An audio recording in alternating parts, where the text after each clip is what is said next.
So right now, there's a couple things that I don't have. One, I'm going to be straight honest with you. I do not have the all-important... So first off, let's be getting this straight. I have one case event I am missing. I'm waiting for her to get that info back if I can get that. Hopefully I can sooner than later for you guys so we can get that into the fray. But with both Eggman's event plus a case event that had 10 players and then all these fabulous locals that has fired off with at least 8 players minimum to present you this data. So I use the top 4 from them so they all count in because top 4 gets paid out. So you get a winner when that happens. So with this information and our grasp, we kind of can get a look here. The biggest upset change right now is that Kopika fell down to basically 2 wins. No surprise there because the deck is a lot slower compared to the new aggro based decks, which is, you know, the Gawain deck plus the Ashford Academy Rush deck. They just instantly kind of bounce themselves up in the format, and it's really good to see. Then we have Yuji Itadori taking a lot of wins. You know, we have Toshi's Purple Bleach, you know, Lancelot taking some couple wins, even Mahito taking a couple wins as well. And then you do have Megumi Gojo, and you had Zoldyck family, actually. It wasn't the hybrid this time around, taking a 1 win each in their top 4s respectively. So keeping this in mind to kind of just see where we're going into, I'm really excited to see what we can do with this information going forwards. As you can see, decks can be surprising even going into this format now, and I'm excited to look at everything. So we'll cover the Eggman event first, and then we'll cover the local players. So I did not do the win-a-box from Eggman events as a coverage of its own file. By the time I had time to do it, it was a little too late. There was a couple posts on it, so I decided to save it for this week. If we take a look right now, top 16 breakdown, 7 purple code Geass, 3 blue Jujutsu Kaisen, 2 purple Bleach, 2 green Hunter x Hunter, 1 code Geass, and 1 purple Jujutsu Kaisen. So keeping that in mind, we had the winners of being purple code Geass, second place being blue Jujutsu Kaisen, which is kind of respectfully what we kind of expected with blue Jujutsu Kaisen, and then green code Geass following in third, and then fourth place purple Bleach. Then you have purple code Geass as well, blue Jujutsu Kaisen, green Hunter x Hunter, purple Bleach, purple Jujutsu Kaisen, purple code Geass, purple code Geass, purple code Geass, purple code Geass, blue Jujutsu Kaisen, purple code Geass, and green Hunter x Hunter. Or Hunter x Hunter. So taking this information with what we gathered here, we can definitely see that a lot of people were on purple code Geass. This also had the pair down winning, so that led to being only 6 rounds. A 7th round would have happened and occurred, but it happens. You know, that is just what we have to deal with in this day and age, that, you know, it just comes out. 94 players is a big informational gap, so we kind of got a good gist out of 94 players what to expect. Nothing out of the ordinary. You had 26 blue Jujutsu Kaisen, which was kind of expected. People were going to think that Sukuna was probably the deck to play. Then you had 13 green Hunter Hunters, 12 purple code Geass, which 7 made the top, 16, which shows that a great conversion rate was definitely in the purple code Geass favor. Then you had purple Bleach, then you had green code Geass, purple Jujutsu Kaisen, which is surprising to me. Being 6 and 1 making the top is nothing to scoff at. Really great job. Green Bleach, nothing took in green for green Bleach. Red code Geass, only 3 players on it. Then you have 3 blue Hunters, and then 3 yellow Jujutsu Kaisens. Surprised no yellow Bleach or anything like that, but you know what? Yellow Jujutsu Kaisen might actually have some favorable matchups into red code, but I have yet to test enough to really make that accusation a legitimate strat. So taking a look at the first player list here for Eggman's event. So as we can take a look here, played a little bit differently than most. They did go with 4 of this Gurren and only 3 of this Gurren. The one that makes force block impact is always strong in my opinion, and I think I might make that a change as well in my list. But they also were playing this Lelouch Lamperouche. This one saw some play in JP list, but this one doesn't see as much play. It's a great removal threat because paying that 2 AP and it's a double energy generator, but I don't know if you want to really give up and pay 2 AP to do this. I think, to be honest with you, I tried it out. It's hit or miss when I see this card. I prefer to possibly just have this just for that restand ability. And if they hit this card in the security, it's just a little bit better. I don't know if I like having this at 3, this Colin. I like having the restand be able to block something a little bit stronger aspect. And that sometimes matters, you know? Then you have Power of Absolute Obedience, United States or Japan, you know, really solid across the board. Then here's the blue Sukuna list. This one's more commonplace. You see the 2 shrines that kind of just help out making, you know, double damage, snipe, and impact. Being able to control your opponent's board with the snipe is always helpful, especially because this Sukuna helps lock down a body, and when you lock them down, they can't really do anything. It definitely might be better just to have this Yuji Itadori in the list now, just because of the rush aspect, because this one hidden security can actually remove a restandable target. That might help out. So, you know, just keeping this in mind, you have Yuji Itadori also that helps restand. So everything kind of just matters eventually. And Sukuna is just a very powerful draw deck as well. It just has a lot of consistency going in its favors. And having Yuji Itadori be a raid that bounces a threat, you know, can lead to being very scary for the opponent to deal with. I think we skipped. Yep, here's the Lancelot list. This one's more commonplace. We see this one a little bit. The only exception to the rule is that they are playing Golester, the Corlan unit, the Corlana, blah, blah, blah. This girl's mech. So being able to search and then be able to play a small body in actually might help out. It's just another good raid target that you know, add this card, or if you have the required perform raid, just having the ability to raid your targets is really good. I think also the unit maintenance is really solid to be able to search for pieces, because sometimes you just need to get to your mechs as soon as possible. So this might be a new standard of actually playing the deck. We'll have to see. I mean, a lot of players don't like the 0 cost shenanigans, but even just playing this down at 4, being a 4K vanilla, is even vitally strong in itself, right? So just really solid to see how people adapt with their Sukuna lists. I mean, Lancelot list, not Sukuna. Then we have Purple Bleach. This is the raid list Bleach as we come to know and love, but they started teching in Nell. Nell being able to nullify impact, especially some of the decks that you just want to be able to nullify the impact, really does help out. And I expect this because, again, instead of having to deal with an oppressive amount of snipe, Purple Bleach doesn't have that at the moment. Not Purple Bleach. Purple Code doesn't have a way of sniping the target, so Nell becomes vitally useful. They can remove it, of course, but, you know, that means they have to use the one that's going to remove it, right? But there's also the other option of Nell being able to handle out Lancelot. With Lancelot running around and Suzaku's running around for red code, maybe it's time to bring back the nullify impacts, because now at least you can punish them for using their impacts against you and being able to soak up that damage that would have been a little bit more problem based for you.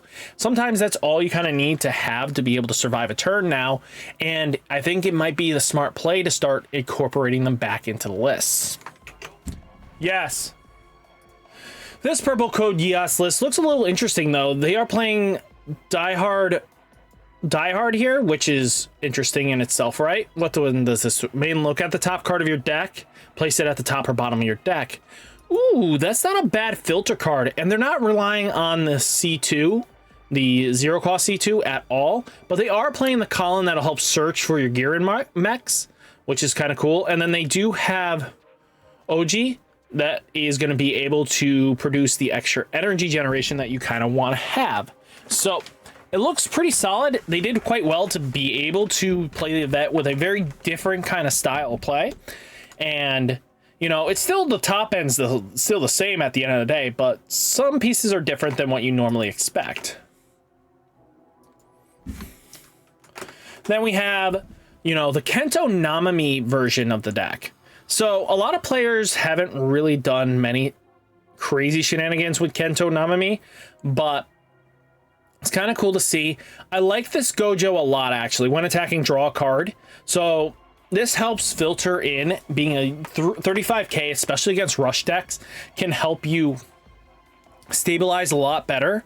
And I think, personally, I think this can have a lot of good ideas going for it.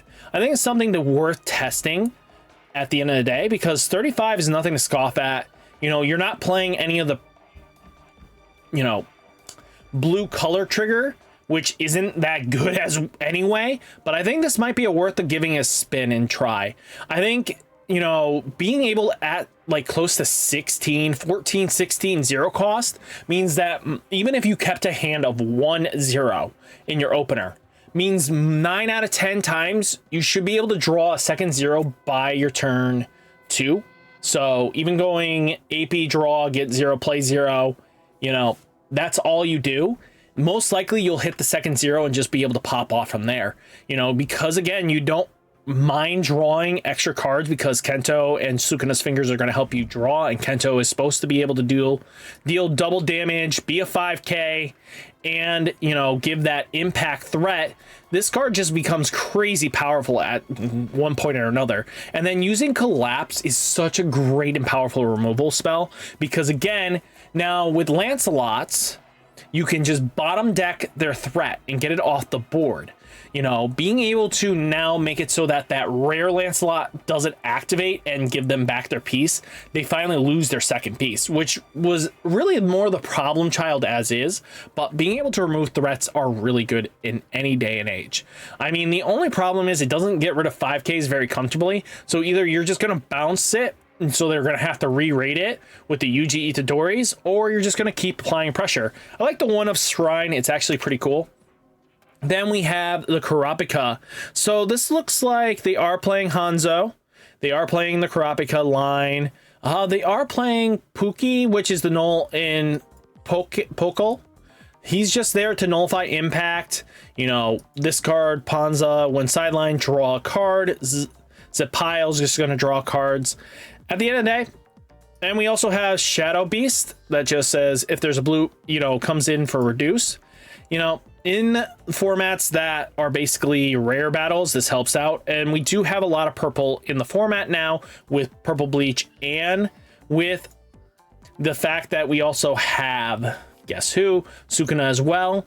And then you do have Purple Code as a very commonplace. This might be a way of just introducing a perfect double energy at your 2 point.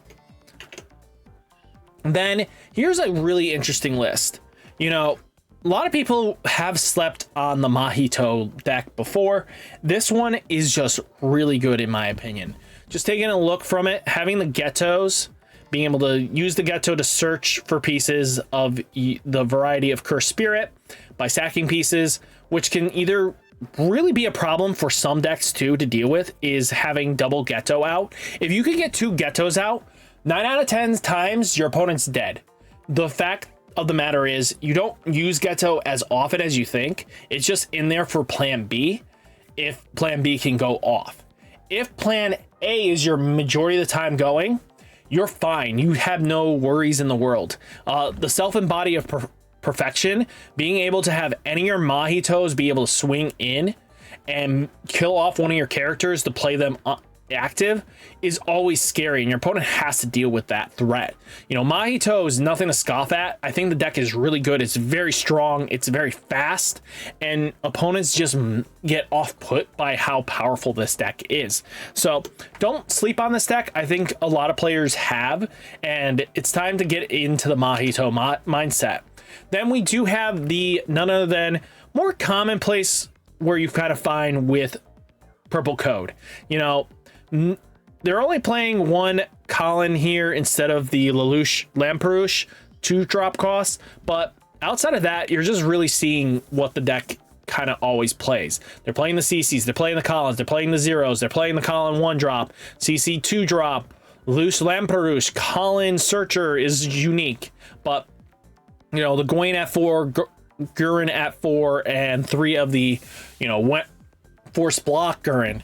All great cards at the end of the day, and I think we have a lot of potential with this list, and there's no real wrong way to build it.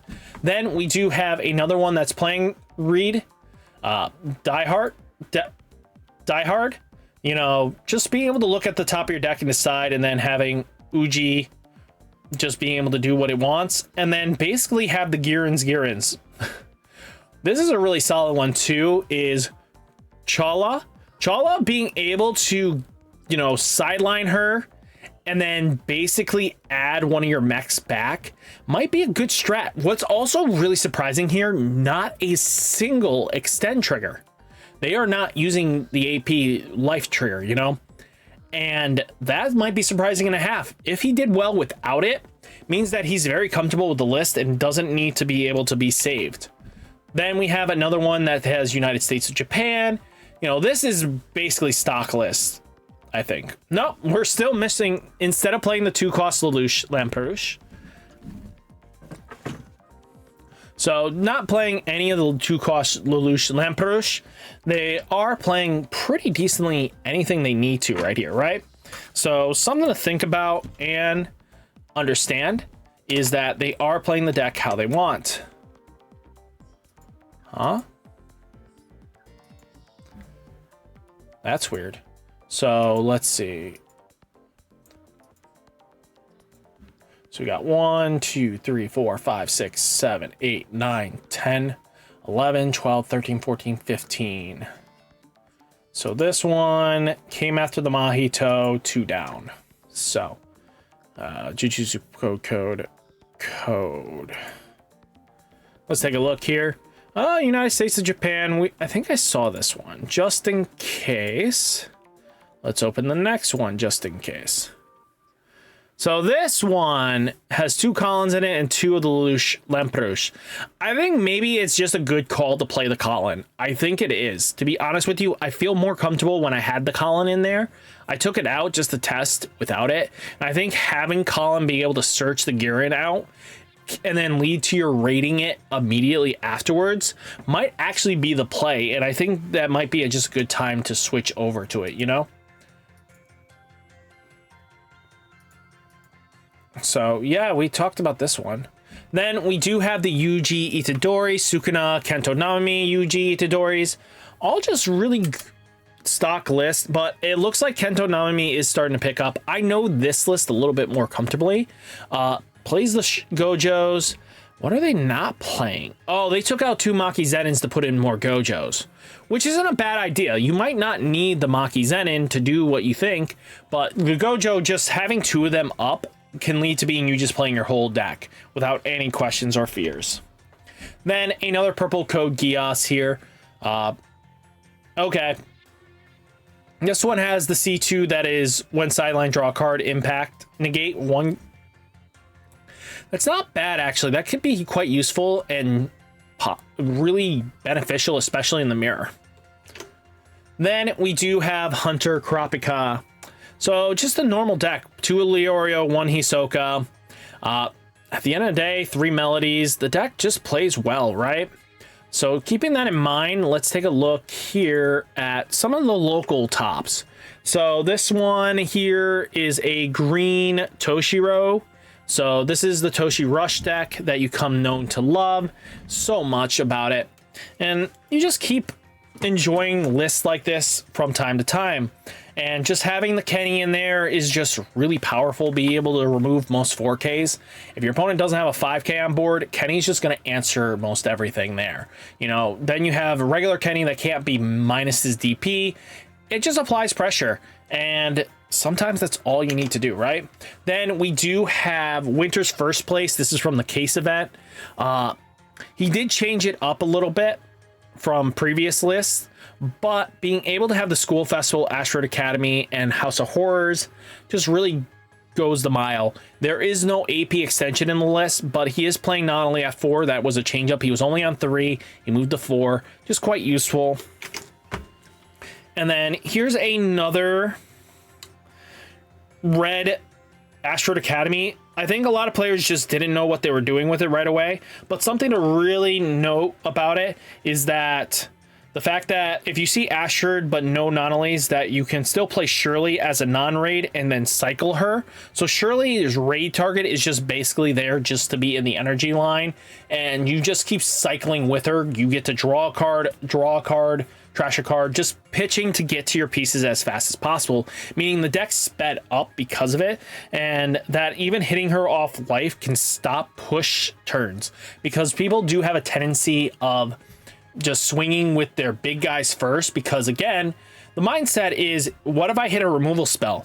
Most likely opponents will get rid of the big threat anyway, so if you're swinging with it already, likelihood they won't target the little ones, and the little ones can get in a free extra damage or two, and that leads to them kind of losing their momentum in their life because you got in extra free damage, because then they have to prioritize, do I kill the extra onslaught, death, attacks, or do we just, you know, get rid of the bigger threat at the end game.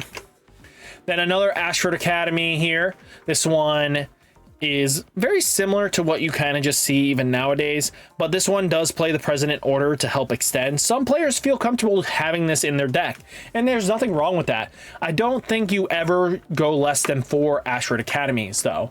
I definitely think this is a 4 of in the list because you want to see it every single time. Then we do have Purple Code Geass, second place. This one is playing 2 Collins, 2 Lelouch, 3 C2s, you know, just the basic package you kind of just come to know and love at all times, you know, and they're only playing 3 of the United States of Japan. Maybe that might be the play. I feel like sometimes you can win without it. You just kind of keep it just to extend plays later. Then you do have another, you know, very shiny Ken's list.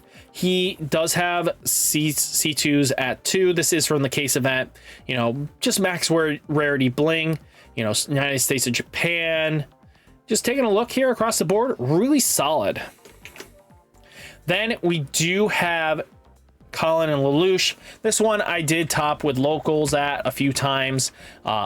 Very good deck. This is very similar to what's his name's list as well. Just keep that in mind. This is on my channel. Then we do have another one as well.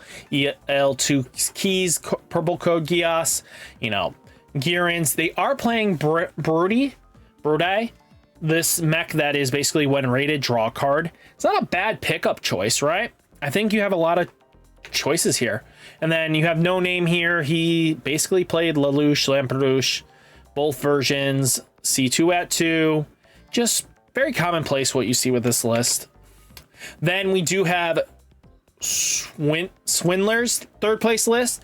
Dude's deck is shiny. I'm going to be straight honest with you. He makes Tamatoa proud, you know, but Brude as well in the list. So yeah, man had Checkmate in there and Order of the Black Knights as well. I think Order of the Black Knights is a really interesting tech as well, because it digs 3 and then you draw a card out of the deal, and that's never a bad thing, right?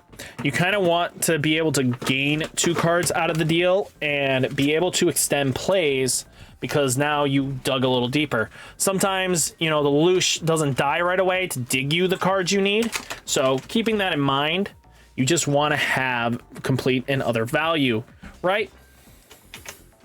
Then we have Lancelot taking up some list here. One thing you can kind of notice here, it is playing Euphenia, the 3 energy generator, and they are playing the unit searcher card as well. So it might be another tactic to possibly play Euphenia, the 2 AP. Sometimes you don't really want to use her, but the fact of the matter is, it might be enough to just keep you active the whole time. Yes, you can easily slam down 2 energy generators across the board and just be ready for it, but that's just another option. Then Megumi's been doing some crazy things on the Rumble Ramas. It topped again. So Megumi being able to be a low to the ground fast deck, people have slept on Megumi, I feel like, and being able to have total totality, and as long as you get a black and white in your sideline as soon as possible, this card is basically dealing double damage, and if you can get the Chimera Garden restanding and doing all its crazy shenanigans, your opponent's gonna have a bad time. And Toge is another great card that just makes sure that you're swinging in with big bodies that your opponent has to block with. Then we do have the Nubara Gojo shenanigans with Toge. I mean, if it works for you, I find this very interesting. They're also playing the totality line.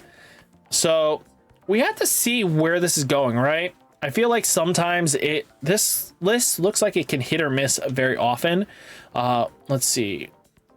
4, 3.